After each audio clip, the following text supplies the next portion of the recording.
Hello friends, myself Asmita and welcome to Ghar Baithe Padho.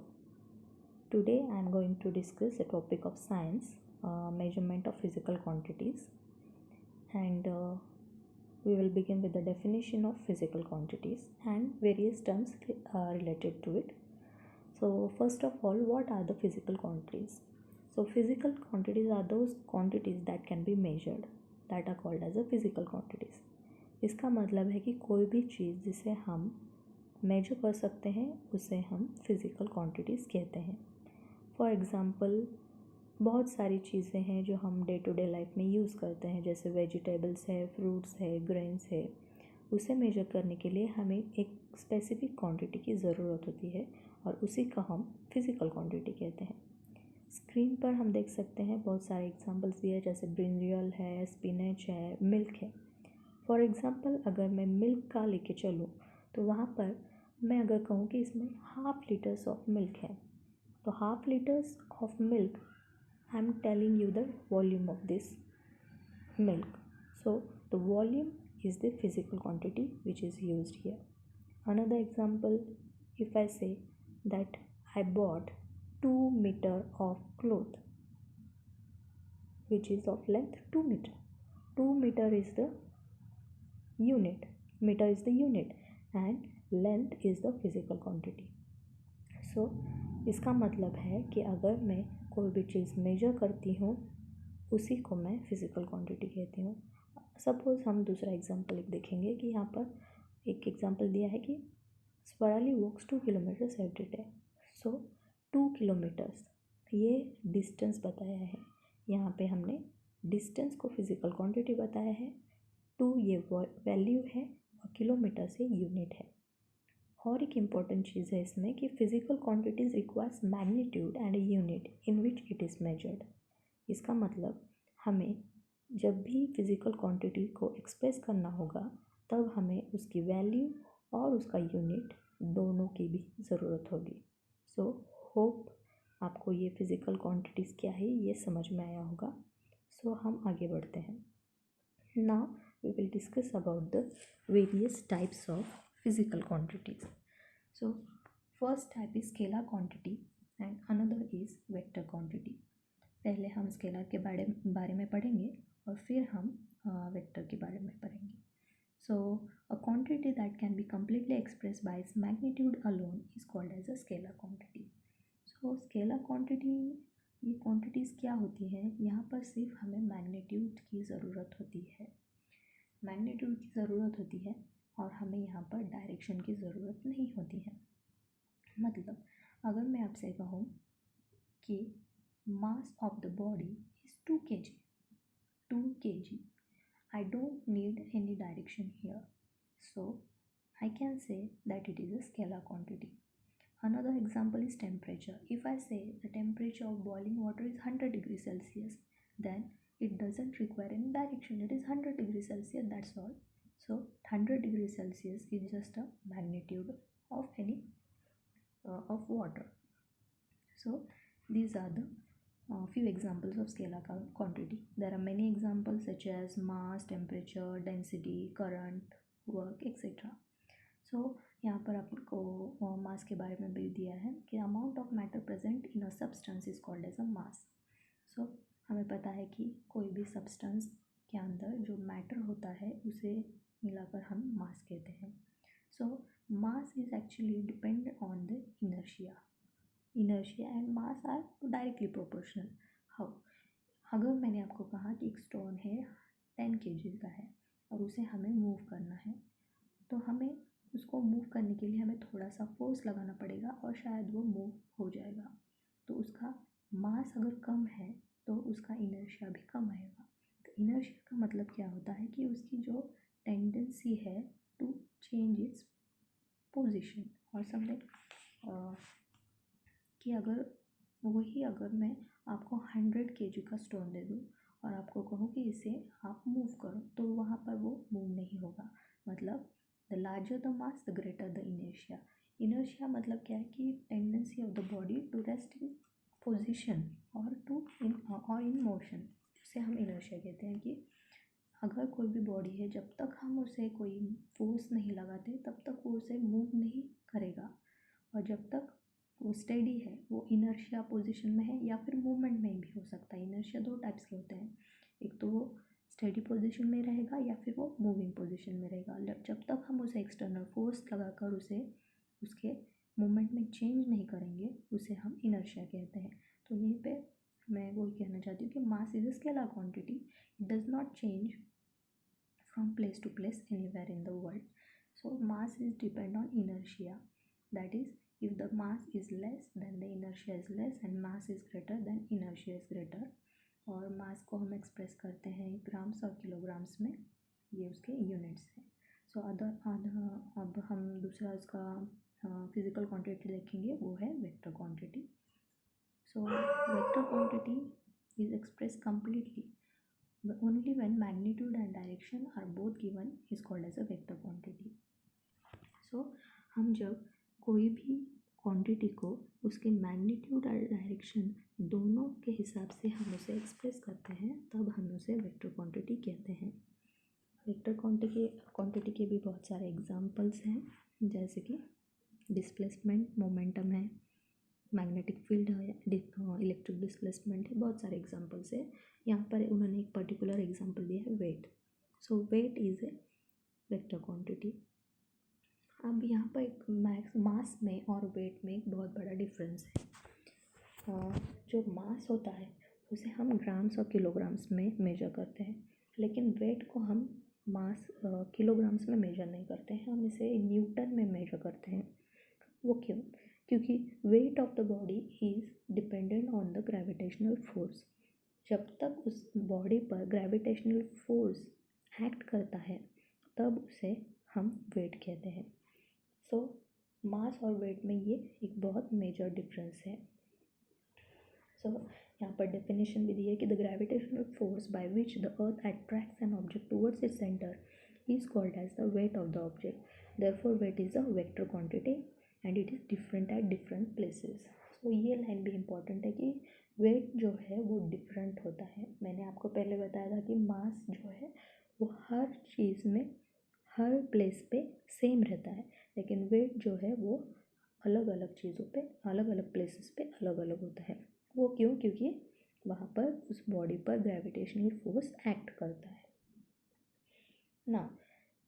Here one question is given, actually two questions are given. Why would the weight of an object be maximum at the poles and minimum at the equator? वही मैंने आपको reason बताया कि जो wait है वो gravity पे depend करता है, और जो पोल्स होते हैं वहाँ पर वेट जो है वो ज़्यादा होता है, क्योंकि वहाँ पर ग्रेविटी ज़्यादा होती है, और इक्वेटर पे वेट जो है वो मिनिमम होता है, इसीलिए वहाँ पर ग्रेविटी भी मिनिमम होती है।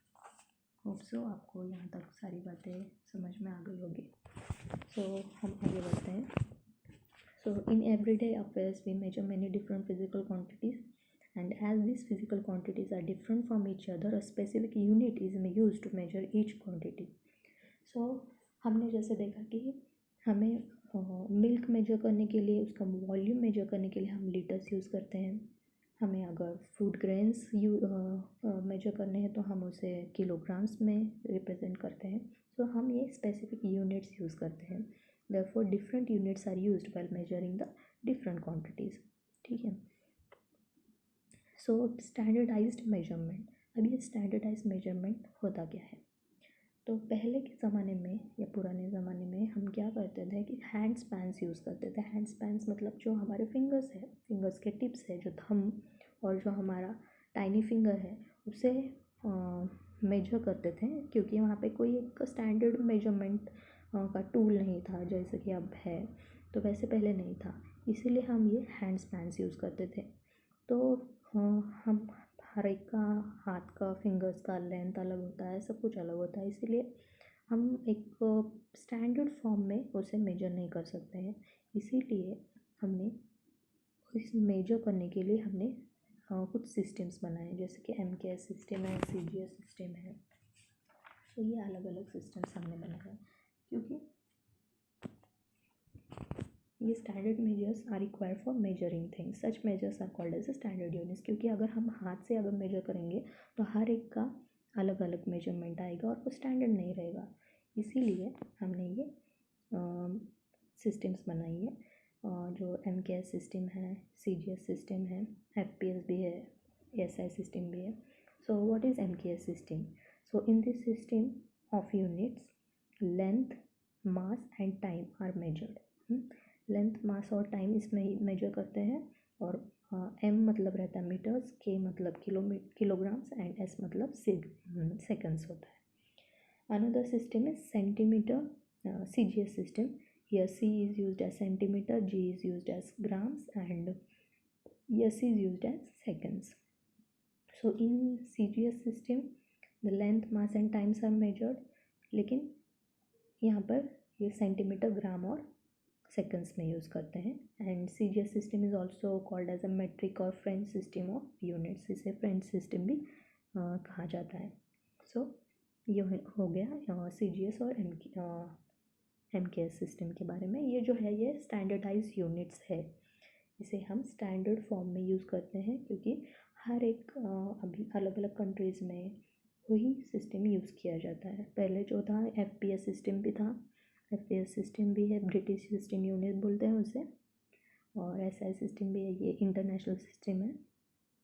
सो अलग अलग सिस्टम से मेजर, क्योंकि हम अलग अलग पार्ट में जब जाते हैं, कंट्रीज़ अलग अलग कंट्रीज़ में जाते हैं, तो वहाँ पे ये सिस्टम एक स्टैंडर्ड होनी चाहिए, स्टैंडर्ड फॉर्म में होनी चाहिए, इसीलिए हमने ये बनाई है।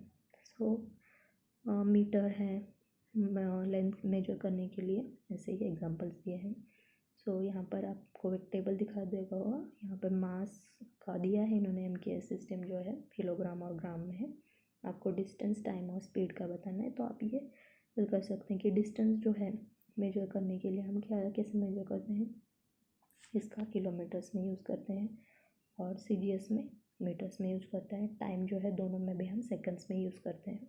तो इस तरह ये टेबल आप फॉलो कीजिए और उसे फिल कर दीजिए। नेक्स्ट है जो फंडामेंटल क्वांटिटीज़। सो फंडामेंटल क्वांटिटीज़ एक्चुअली में होती क्या है? तो if a physical quantity is expressed in terms of units, which is standard and these standards are independent of each other, then these units are fundamental units. मतलब कि कोई units होते हैं जो खुद में ही डिपेंड होते हैं, वो दूसरे पे डिपेंड नहीं होते हैं। सपोज़ हम लेंथ लेंगे एग्जांपल, तो लेंथ का यूनिट है मीटर, मास का यूनिट है kg, तो ये किसी और पे डिपेंड नहीं है, ये फुल्ली अपने अपने इंडिपेंडेंट यूनिट्स हैं, इसे दूसरों की ज़रूरत नहीं है, इसे हम फंडामेंटल यूनिट्स कहते हैं। और दूसरे जो यूनिट्स होते हैं उसे हम डिराइव्ड यूनिट्स कहते हैं। तो डिराइव्ड यूनिट्स कैसे होते हैं? जो दूसरे यूनिट्स पर डिपेंड होते हैं और उससे उन्हें डिराइव किया जाता है, इसीलिए हम उसे डिराइव्ड यूनिट्स कहते हैं। सो फंडामेंटल यूनिट्स हमारे 7 फंडामेंटल यूनिट्स हैं। एक तो length, mass, time, current, mole, ऐसे इंटेंसिटी, ऐसे 7 फंडामेंटल यूनिट्स हैं। एंड डिराइव्ड यूनिट्स भी है 3।